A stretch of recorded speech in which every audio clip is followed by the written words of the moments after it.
तो एक बच्चे ने हाथ में चिड़िया को पकड़ा और ऐसे हाथ को पीछे कर लिया और पीछे करने के बाद जब बाबा के पास पहुंचा, बार बार मन के अंतर्गत एक ही सवाल उठता है कि हमारा भविष्य आखिर किसके हाथ में है, कौन है हमारे भविष्य का निर्माण करता। ऐसे ही कुछ सवाल बड़ी गंभीरता पूर्वक है।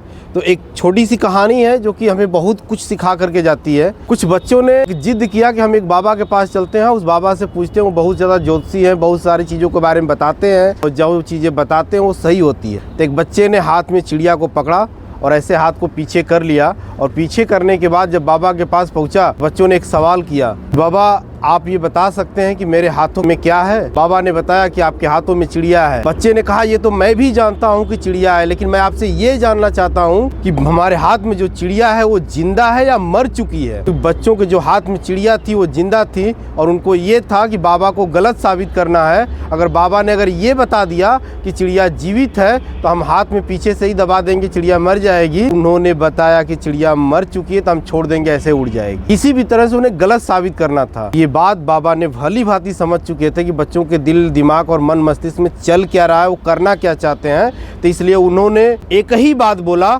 जब बच्चों ने ये सवाल किया कि ये तो मैं भी जानता हूँ कि मेरे हाथ में चिड़िया है, लेकिन मैं आपसे ये जानना चाहता हूँ कि ये जिंदा है या मर चुकी है, तो बाबा ने कहा कि चिड़िया आपके हाथ में है, जिंदगी और मौत इस वक्त फिलहाल में तुम्हारे हाथों में है। और जिस चिड़िया की ही जिंदगी और मौत तुम्हारे हाथों में नहीं है, तुम्हारा पूरा भविष्य तुम्हारे हाथों में है। इतना सुनने के बाद उस बच्चे के मन में एक विनम्रता भाव आया, तुरंत चरणों में गिर गए और उन्होंने कहा कि बाबा मैंने सिर्फ मकसद हमारा ये था कि आपको किसी तरह से गलत साबित करना।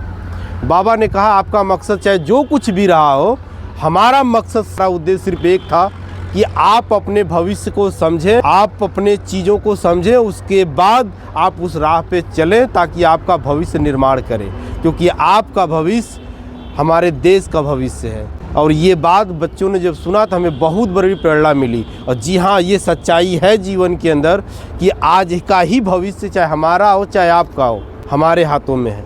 आज हम चाहें तो उसको किसी भी तरह से टाइम पास करके, बहाना बना करके या छोटी छोटी जिम्मेदारियां ना ले करके, अस्वीकार करके हम अपने हालातों का रोना रो करके अपनी ज़िंदगी को चाहे तो चंद छंद में हम बर्बाद कर सकते हैं। लेकिन ज़िंदगी को अगर बेहतर बनाना है तो जिस मुश्किल के घड़ी में हम बहाने बनाते हैं कि इन संसाधनों की वजह से मैंने ये काम को छोड़ दिया, इन संसाधनों की वजह से मैंने इस काम में सफलता नहीं हासिल की, और देखा जाए तो सफलता हासिल करने वाले उन संसाधनों के ना रहने के बावजूद भी सफलता हासिल की है। और उन्होंने अक्सर यही कहा कि मैंने गरीबी में पैदा हुआ, इसलिए गरीबी को लात मारना चाहा, इसलिए मैंने अमीर बन गया। बस इतनी बात समझना होगा कि हमारा भी भविष्य, हमारा भी ज़िंदगी, हमारा भी सब कुछ हमारे ही हाथों में है। हम चाहे तो अपने जीवन को बना सकते हैं, हम चाहे तो जीवन को ख़त्म कर सकते हैं।